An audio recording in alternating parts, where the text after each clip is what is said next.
Thank you, Senator Klobuchar. Senator Moran. Senator Fisher, thank you. Mr. Law, I'm going to direct this question to you. Welcome to the entire panel. Thank you for your presence today.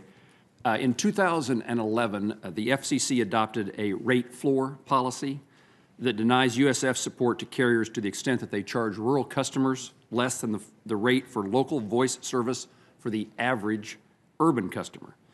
The FCC froze the rate floor in 2017, pending a rulemaking to reconsider whether it was still necessary, and if so, how it should be calculated. This freeze is scheduled to expire July the 1st of this year.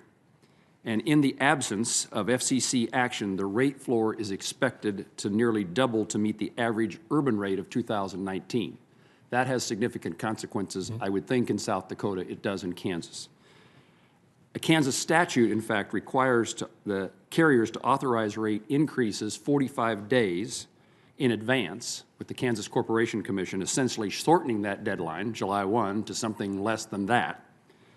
Otherwise, we've got significant harm to our Kansas consumers. The FCC has indicated an intent to address this issue, but nothing has occurred to date. And I would ask for your description of this issue, what harm would result if this freeze is not extended, and the timeliness, the importance of its timeliness of that extension. Thank you, Senator Moran, for your question. Yes, the clock is also ticking rapidly on the increase to the local service rate benchmark. To work the calendar backwards for you, you're right. It's by July 1 for carriers who receive USF, such as a Golden West. We have to have it in place by June 1. And in South Dakota, we need to provide a minimum of 30 days notice. So that would be May 1. As you mentioned, in Kansas, a 45-day notice. And so the clock is ticking rapidly, whether the rate goes from $18 to, I believe, $27, and that does not include all of the other fees.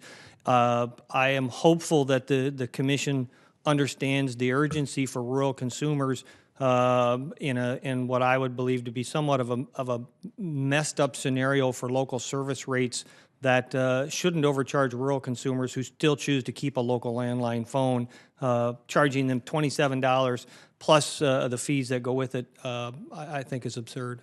Thank you for your comments. I'm hoping that I can use this, your testimony, and I'm hoping that the FCC will pay attention and act quickly.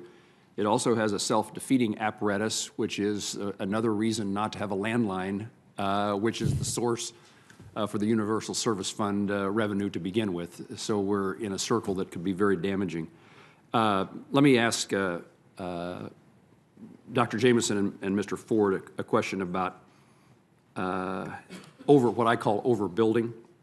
Last year I worked with my colleagues in the Senate Agriculture Committee to support a broadband overbuilding protection. It survived the conference committee and is included in the Farm Bill.